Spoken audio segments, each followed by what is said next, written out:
안녕하세요. 존버입니다. 오늘은 지난 시간 추세선과 지지저항에 이어 삼각수렴 패턴법에 대해서 알아보겠습니다.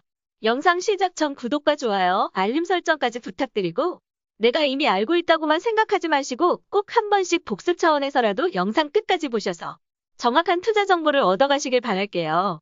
삼각수렴 패턴은 차트상 가장 많이 발생되기도 하고 주로 짧은 시간에 차트에서 자주 발견되기 때문에 단타를 전문으로 하시는 트레이더분들이 유심히 보는 패턴이기도 합니다. 삼각수렴 패턴만 잘 활용해도 하루 용돈 10만 원씩은 벌 수 있겠죠? 제가 생각하는 삼각수렴의 키포인트는 점점 줄어드는 지점을 잘 찾는 것입니다. 삼각수렴 패턴은 특정 추세가 지속될 가능성이 있는지에 대한 여부를 나타내는 연속 패턴의 변형입니다.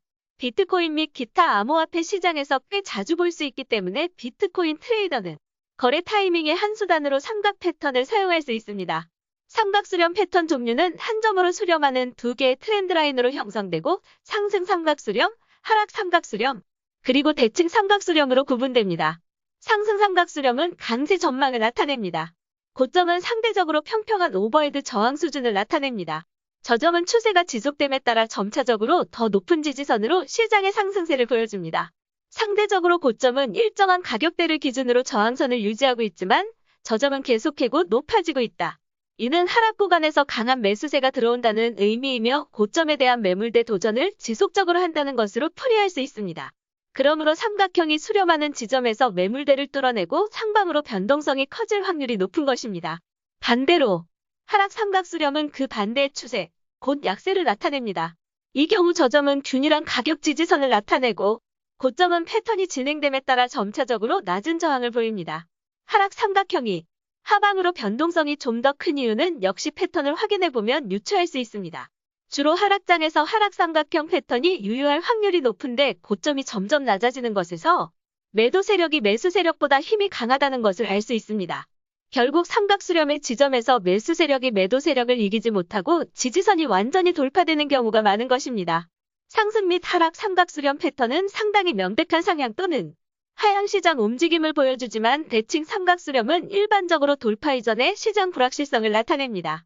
두 개의 수렴 추세선이 특징이며 지지와 저항이 서로 가까워지면서 점차적으로 좁은 거래 범위를 보여줍니다.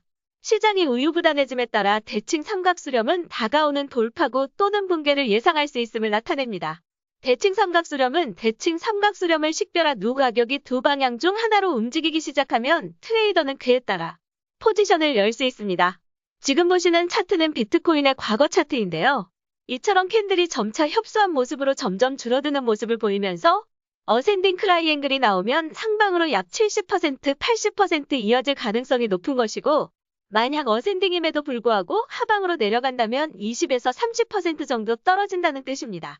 반대로 앞서 말씀드린 디센딩 트라이앵글에서는 상방일 때 20에서 30% 상승이 이어지고 주로 하방으로 떨어지는데 이때 약 70%, 80% 가격이 하락할 가능성이 높다는 뜻이죠.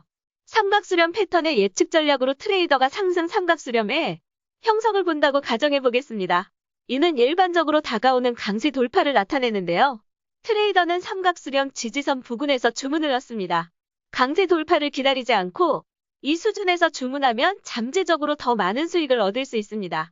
이탈을 기다리는 것보다 훨씬 위험한 이 전략을 채택 시 이어가기 전에 충분한 가격 데이터와 명확한 삼각수렴 패턴이 있는지 확인하는 것이 중요합니다. 조건으로 가격은 지난 시간에 배운 저항선 또는 지지선을 적어도 2번 도달해야 하며 진입은 3번째 도달 이후에만 해야 합니다. 전문가들이 주로 사용하는 전략으로 우리들은 참고만 하시면 되겠습니다. 마지막으로 삼각수렴 패턴을 사용하는 경우 추세가 계속될 가능성을 보여주기에 충분한 물량이 있는지 확인하여 브레이크아웃 표시가 잘못된 신호가 아닌지 확인하는 것도 좋습니다. 낮은 거래량을 기반으로 한 가격 변동은 그 시점에서 거래를 시작하는 것을 정당화하기에 부족합니다. 오늘은 여기까지이고요. 마지막으로 구독과 좋아요 꼭 부탁드리고 존버는 승리합니다.